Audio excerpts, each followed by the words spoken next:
Oh, hello. You must be here for the great text hour. Come on in.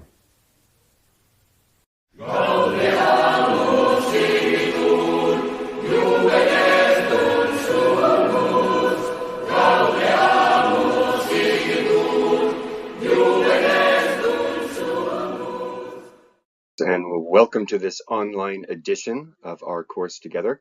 I'm sorry we can't meet in person, but this could actually be a hidden blessing in disguise, because as I'm sure you know, St. Anselm's work is pretty heavy stuff. And so one advantage of this online course is that you can hit repeat, go over certain sections that you don't understand, and of course you can most certainly contact me with any of your questions.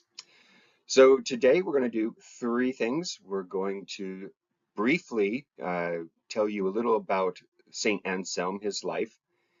Then we'll look at his letter to Pope Urban II, which is in your workbook. And then we're going to do the first 11 chapters of the Proslogion. So let's start with who was St. Anselm of Canterbury? Well, he was born in 1033 in the foothills of the Alps. I think it was the French Alps, and he remembers as a boy looking up at the mountains and wondering if God lived there. Is that where heaven is? And I think that started a lifelong fascination for him regarding the presence of God. Where is God? How do I seek God? He became a Benedictine monk, and later he became the abbot of an abbey in France. And when he became an abbot, Bec Abbey in France became the center of learning in Europe. He had, as you can tell from the Proslogion, a ferocious love of the truth, and it was contagious. And so he had a big influence on establishing a sort of center of learning. He is also called the father of scholasticism, but that is controversial. Some people don't like calling him that, other people do. I personally am agnostic on the issue. He definitely was amping up theology a new notch, but it really depends on your definition of scholasticism. And one definition is the rigorous application of logic and reason to matters concerning the faith. And also remember, schola is the Greek word for, or Latin word for school. So schools of thought are beginning to emerge in the Middle Ages that follow a certain method and have a certain rigor. And that's what gets to be called scholasticism. Eventually, he was tapped to become the Archbishop of Canterbury in England, and he did not want the job. He loved being a monk, he loved doing theology, but he was under orders to do so, and he did. But the story is that when he was ordained a bishop, they had to physically pry his hand open in order to put the bishop's crozier, that's his staff, in his hand. He did not want the job because the job was all, administration and stuff. And he never wrote when he was Archbishop of Canterbury. The only writings we have of his, are from when he was a monk. So the poor guy had to take this job that he did not like. And he locked horns with the King of England as well, which is something that always seems to happen with saints who are archbishops of Canterbury. It happened with Thomas Becket and others later on. So he was friends, Anselm, with Pope Urban II, and he wrote him a letter which sums up his point of view quite nicely. The first sentence is a bit of a handful. He writes, "Even though after the time of the apostles, many of our holy fathers and doctors say a great number of things, and indeed things of great weight concerning our faith, so that they might refute the foolishness of unbelievers and soften the hardness of their hearts, and also to feed those who with their hearts already cleansed with faith, take delight in the understanding of what they believe, an understanding that we should pursue once we have accepted our faith as certain. And even though we cannot hope, either in our own time or in the future, to equal them in the contemplation of the truth, still, I do not judge it objectionable if, strengthened in the faith, we propose to apply ourselves to an investigation of its nature. That's a big sentence. Let's try to break that down. So he's trying to justify why do theology in this, the 11th century, when we've already had the patristic era, the era of the church fathers, who were awesome.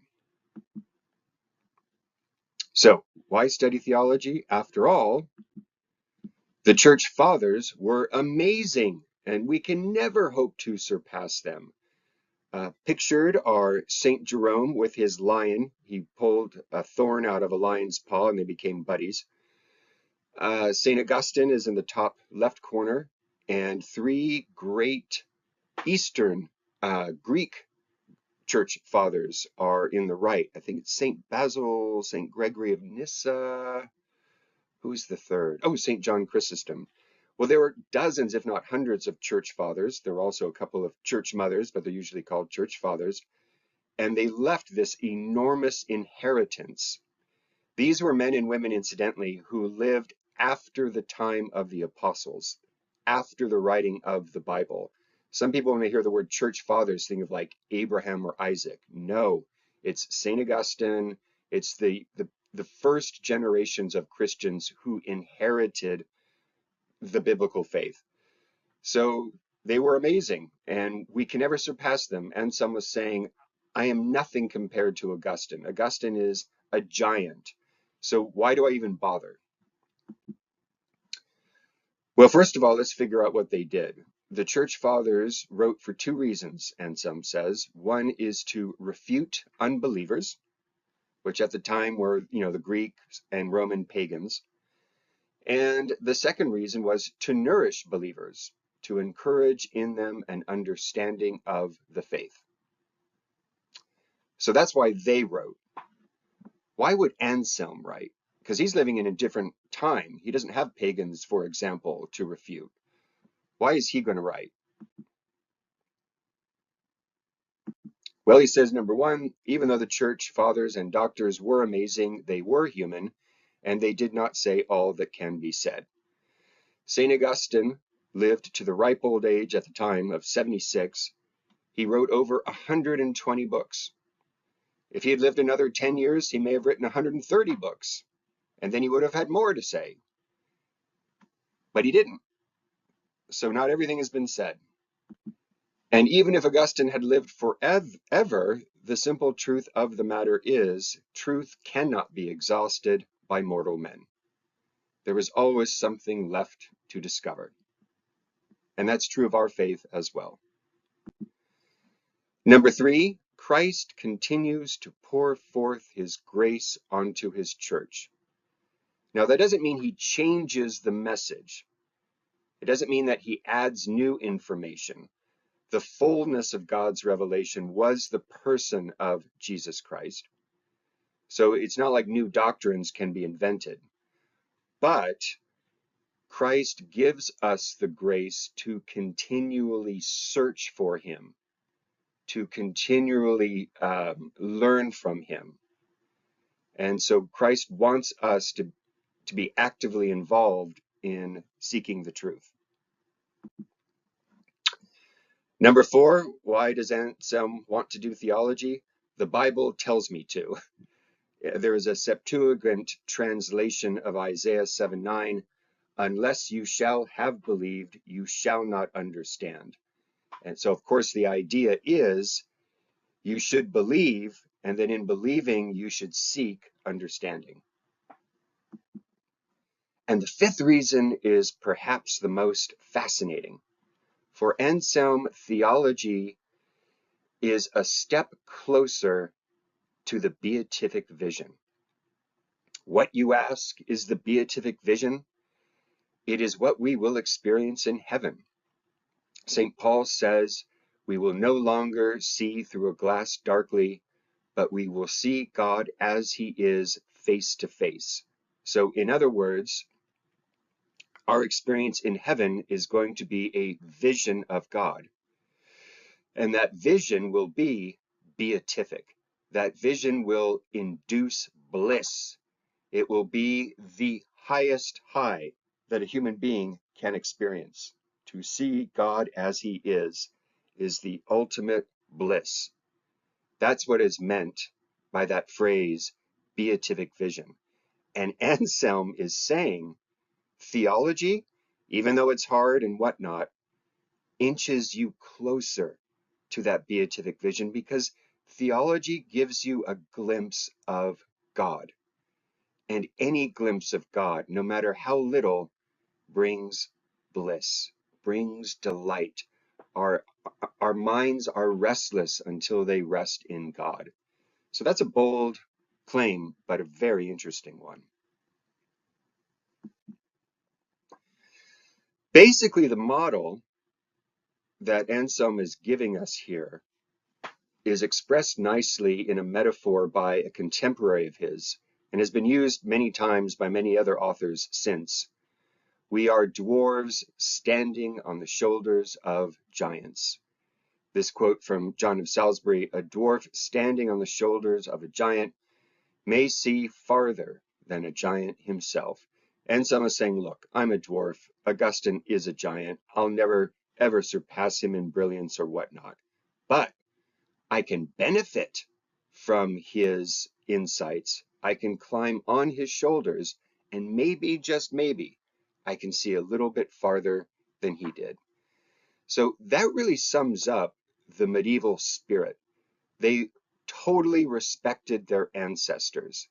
They totally respected the tradition they inherited, but they were eager to also develop it.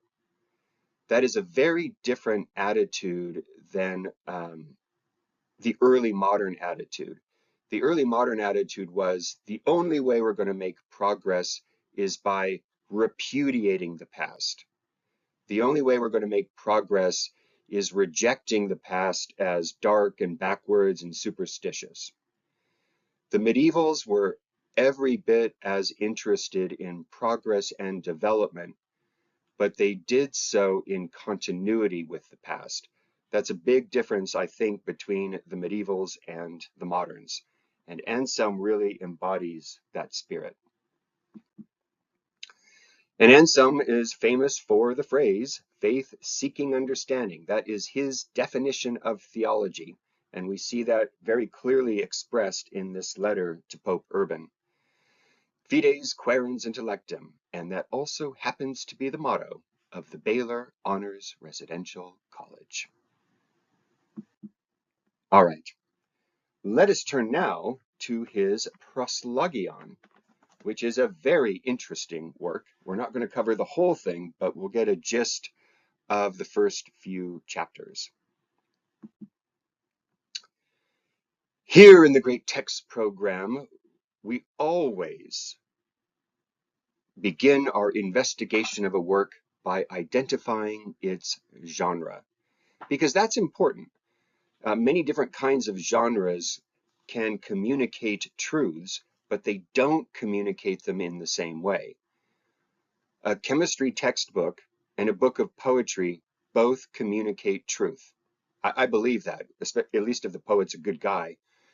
They both communicate truth, but obviously you don't read poetry the same way you read your chemistry textbook. So it's very important to figure out what's the genre of this work so that you can get a handle on how to interpret it. So what is the genre of the Proslogion? Here's a quick multiple choice quiz. It's a treatise, it's a play, it's an epic, it's a prayer. What is it? Well, I'm sure most of you have guessed the correct answer. It is a prayer. How do we know it's a prayer? Well, he spends most of the time addressing God, aside from a brief exhortation to the reader in chapter 1. And not to give away the dramatic ending, but the last word of the Proslogion is Amen. So when you're addressing God and you end with amen, yeah, that's probably a prayer. Why is that important? We'll see. It helps us interpret certain parts of the text. So like I said, chapter 1 is an exhortation to the reader. It invites us in the opening paragraph to quote, "Enter into the chamber of our mind and seek God behind closed doors." So what does that mean, to seek God behind closed doors? In the chamber of my mind, not the chamber of my house, the chamber of my mind. So he's speaking metaphorically. Yes, it's a good thing to like find a quiet place to pray and shut the doors, but he's not speaking physically, he's speaking metaphorically. What is he getting at? Well, I believe what he's getting at is something that you see in the writings of Plato, and then later you see it in the writings of Augustine and others. It's that Platonic distinction between intelligible and sensible reality. If you read the allegory of the cave is the realm of material objects, whereas the realm outside the cave is the realm of intelligible realities. That is to say, eternal realities that are not conditioned by space, time, or matter. They are eternal realities. You can't smell them, you can't touch them, you can't see them, you can't taste them, you can't hear them. You can only understand them. You can only grasp them with your mind. Anselm is saying that if we're going to have any clue about who God is, we have to get into the mode of thinking about intelligible reality, because God is not a physical object and he cannot be understood as a physical object. Now, bear in mind, we're talking about God as God, not when God becomes incarnate in the person of Jesus Christ. That's a different ball of wax. So God as God is supreme intelligibility. So that's why we got to get away from the doorways of our senses and use our minds to grasp this and not our physical imagination. But there are two problems of reaching God. One is the nature of God himself. God's transcendental presence completely outstrips our ability to understand him. Listen to how he expresses this in chapter 1. "But if you are everywhere, why do I not see you, since you are present? Truly you dwell in inaccessible light." 1 Timothy. "And where is this inaccessible light? How am I to approach an inaccessible light? Who will lead me to it so that I can see you in it?" So you see the problem. We know God is present to us. As Augustine so beautifully puts it, God is closer to us than we are to ourselves. But if that's the case, how come I can't see him? How come I can't feel his presence? How do I understand God's presence to his creation? It is a surprisingly difficult question. So because God is present in a way in which nothing else in the universe is present. It's a unique presence. So how do I understand that? So that's problem number one. And then it's compounded by our own sinfulness.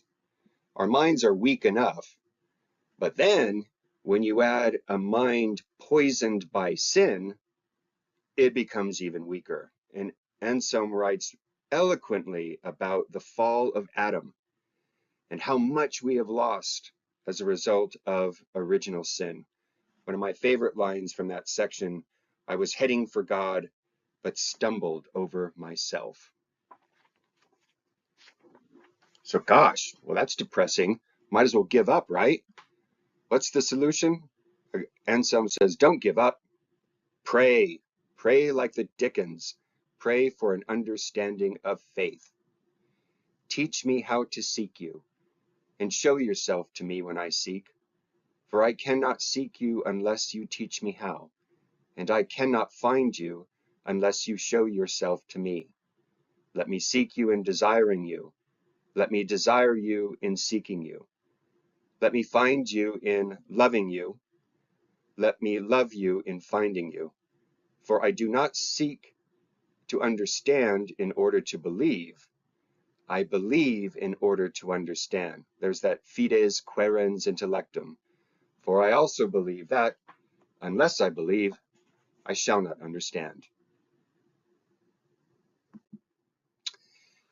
From there, Anselm moves to what has later been called his ontological proof for the existence of God.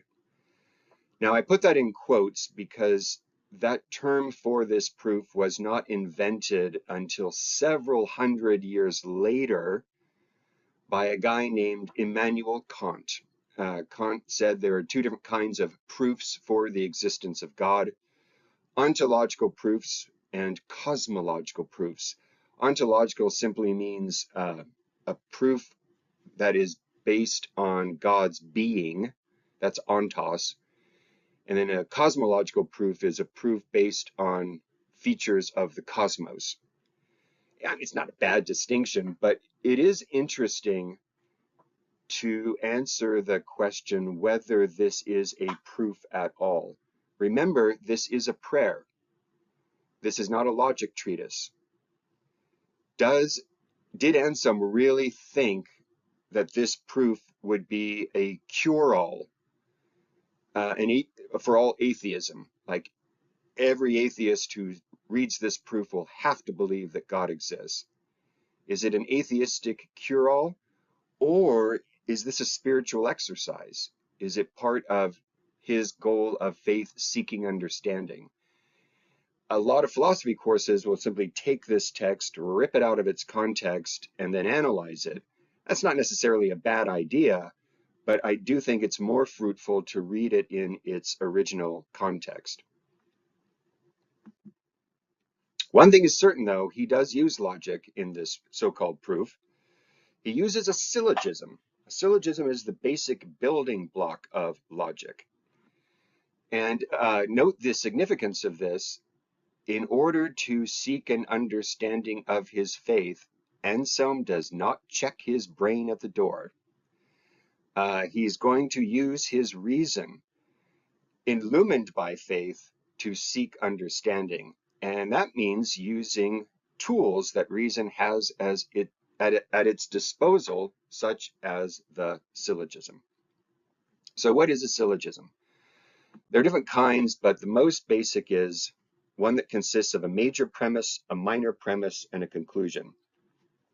And the way it works is the major premise has to be true, the minor premise has to be true, and they both have to be true in such a way that there is only one conclusion. That once you get the major premise, once you get the minor premise, your mind is forced to consent to only one conclusion. So, for example,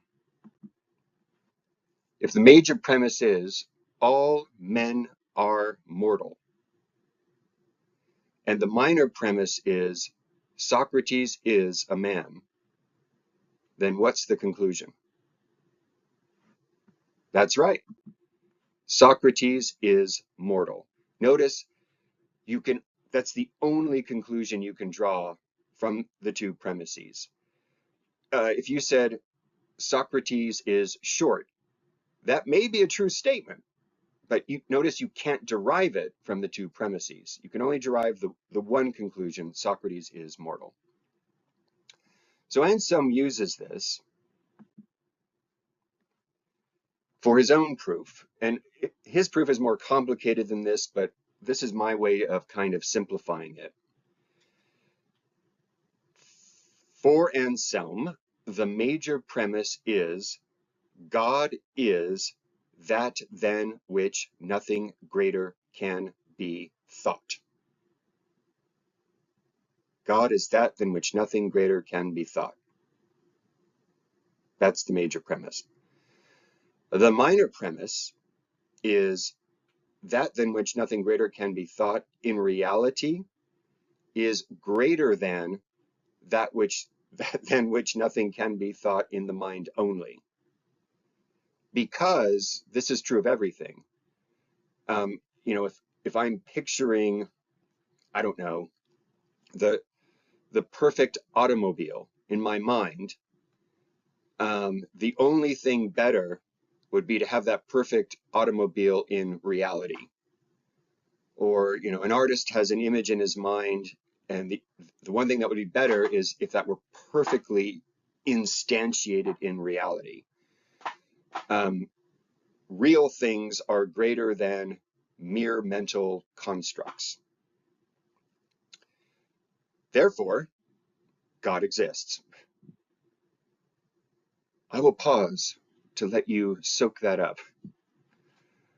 Or maybe we should try to break it down a little more. Remember, if you don't like this syllogism, you have to do one of three things.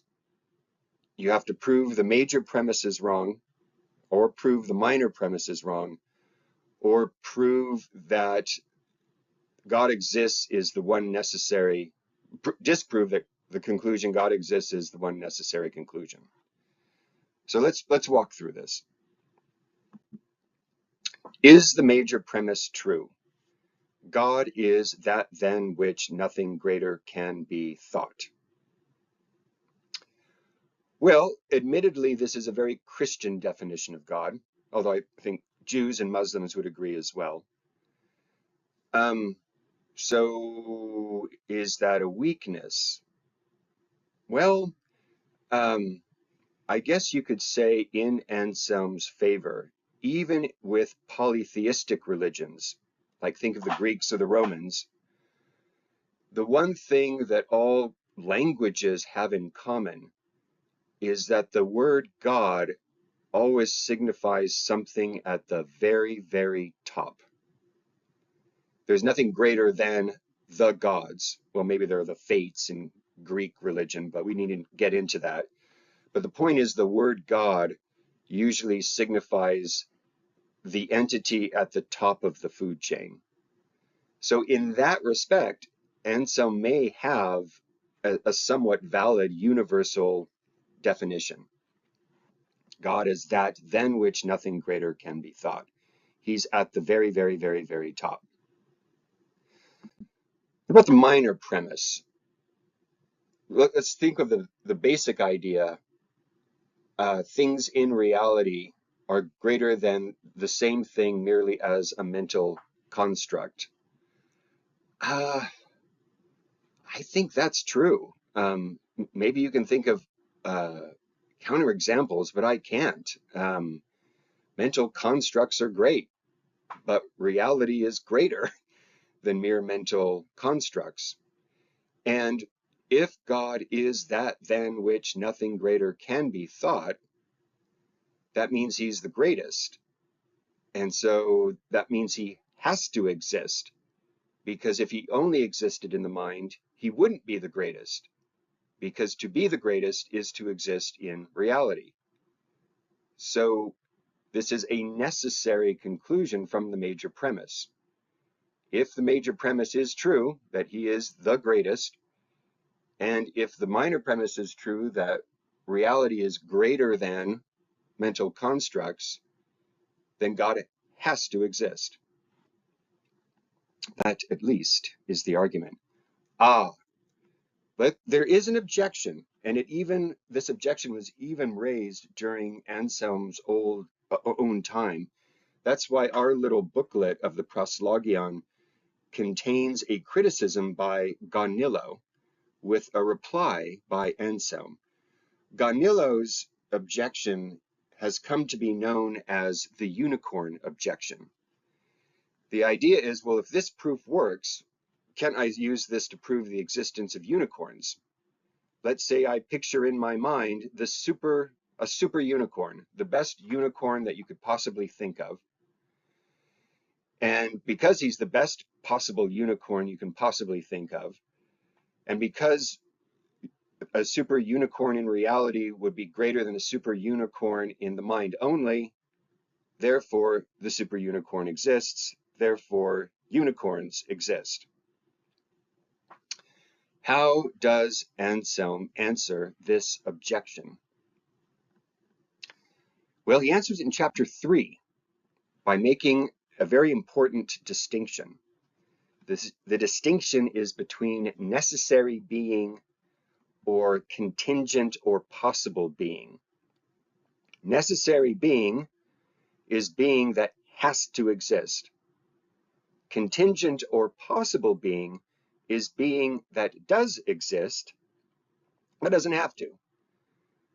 In other words, the entire universe, us, when you think about it, everything is contingent.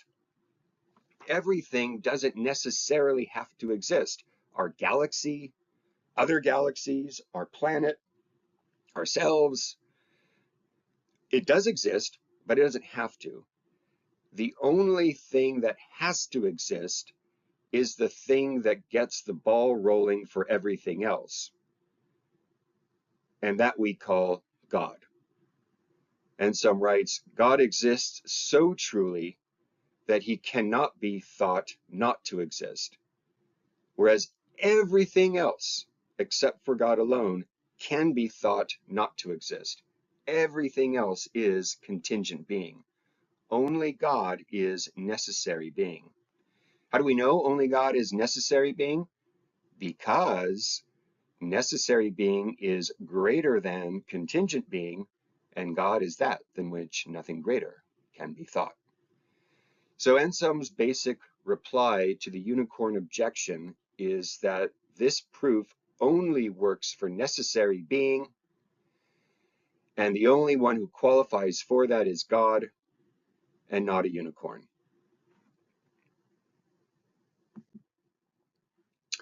So now we're going to move to the rest of the book, and I would just simply point out that really is a fascinating order to the Proslogion.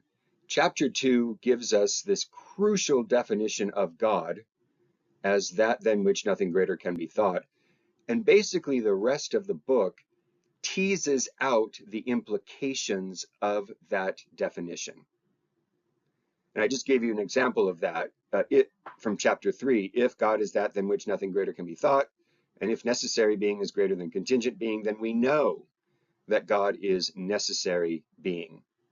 So we're going to see this definition fleshed out in the ensuing chapters.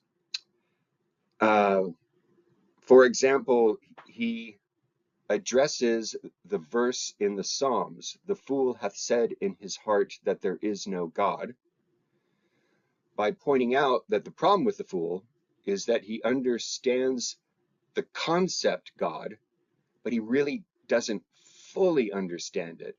Because if he really fully understood the concept of God, then he would know that God does exist because God has to exist. It's implicit in the very definition of God. In chapter 5, he concludes that God is the creator of everything out of nothing. How do we know this? Well, ask yourself, what is greater? To make something out of something else, or to create something out of nothing? Right? It's one thing for a carpenter to create a chair out of wood. It's another thing if he could just snap his fingers and create a chair out of nothing. That, needless to say, would be the greater thing. And because God is the greatest, that means he's not a mere maker. He is a creator ex nihilo, a creator out of nothing. Now, this is a tricky one. Our translation entitles chapter 6, "How God Can Perceive Even Though He Is Not a Body." The word there is actually sensible. The Latin is "how God is sensible even though he is not body." And that's a kind of a tricky concept, but basically in English and in Latin, something can be sensible in two different ways. On the one hand, it can be sensed by the bodily senses, or on the other hand, we have the phrase, hey, that makes sense. When we say that makes sense, we mean it's intelligible, which is the opposite of being physical. So, in the case of God, God is not sensible in the former sense. That is to say, God does not receive information through bodily senses. But God is sensible in the latter sense. That is to say, he understands intelligible reality. And not only does he understand intelligible reality, he understands it immediately. That is to say, without any mediation of bodily senses like us. And how do we know that?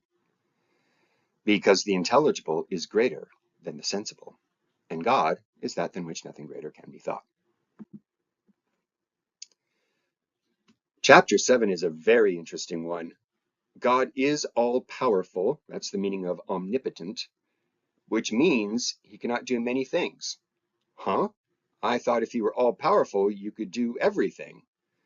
Well, all-powerful means that you cannot do anything that limits your power. So the old silly riddle, can God create a rock so big that he can't lift it? Well, first of all, God's not a body, so this is a stupid riddle. But the answer is no. He can't do anything that would restrain his own power.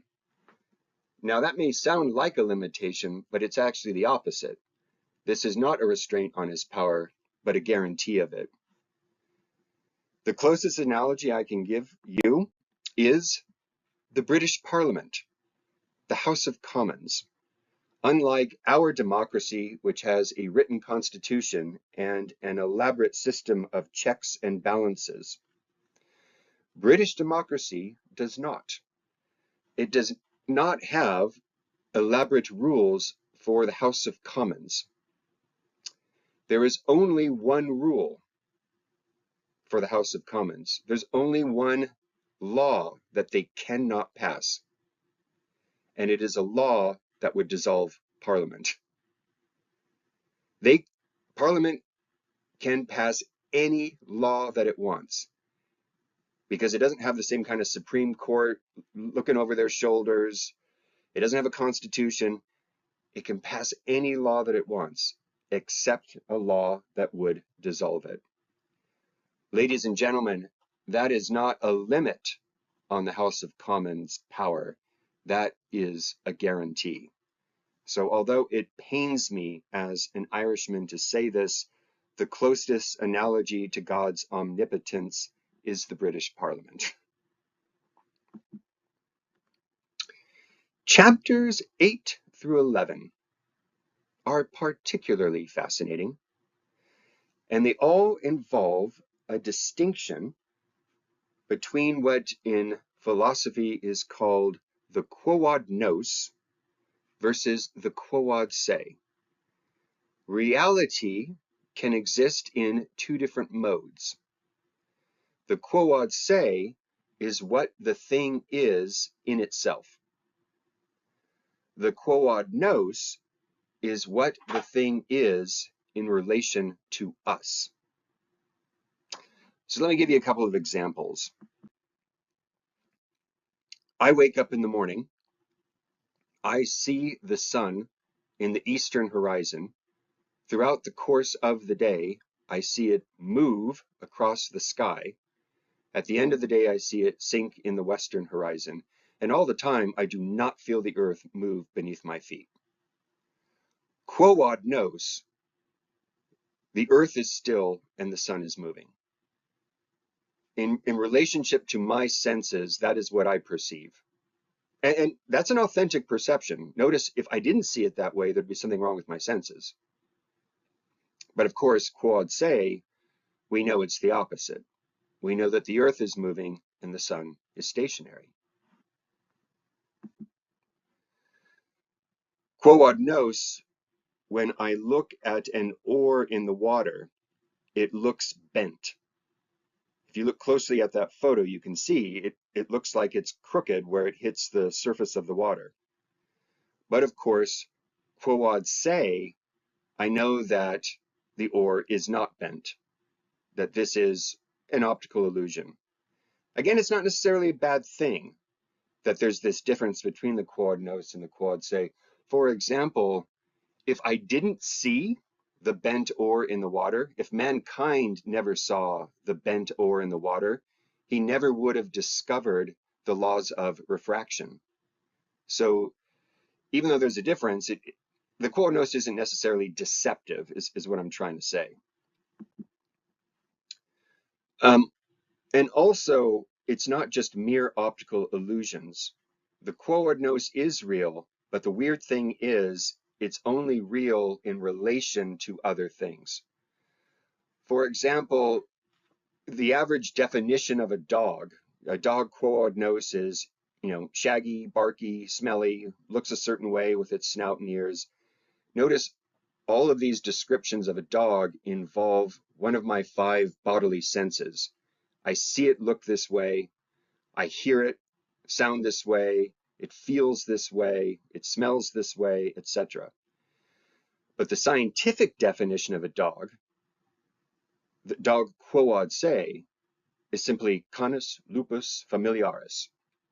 Where does it fit in the scientific classifications? And notice that quod se definition in no way involves human senses, in no way involves bodily senses. I can't smell a genus. I can't smell a species, right? These are, the only thing I can do is have my mind understand them. This is an intelligible concept, not a sensible one. So the quod nos has to do with the sensible world, and the quod se has to do with the intelligible world. Just to give you one more example, all of us in Texas know that spicy is real. Spicy is not an illusion. If you've ever had a Carolina Grim Reaper, you know spicy is real. But the interesting thing about the reality of spicy is that it is not real quod se. It is only real quod nos. It is only real quod, if you will, a sentient being with taste buds. If you don't have taste buds, then you don't experience spice. What is spicy to a human is not spicy to a chicken because a chicken lacks our taste buds. So a chicken could eat a habanero pepper and not blink. Whereas for us, it would be genuinely spicy. Spicy exists only in relation to palates.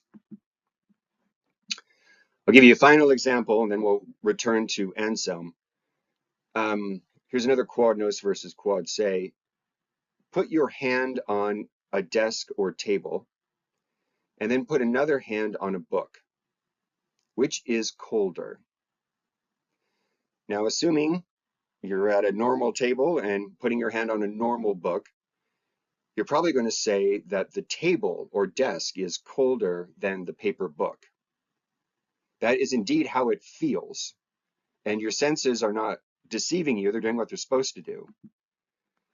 But quod nos, what is happening is the desk or table is sucking more heat out of your hand than the book. And because of that sensation, you conclude that it's colder. But quod nos, or excuse me, quod se, both are at room temperature. It's interesting stuff. Well, let's go back to Anselm. In chapter 8, Anselm says that God is both merciful and impassible. So how is this an issue? To be merciful means to have your heart moved. It means to have your heart pierced with a sense of mercy. But God, as supreme intelligibility, is impassible, which literally means unmovable. So how can God be moved by mercy when he is unmovable? And the answer has to do with the quod nos and the quod se. God is impassible quod se in and of himself, but he is merciful quod nos. That is to say, we feel his presence in our lives as mercy. And that's a genuine experience. So it's not just an illusion, but it's a quod nos reality.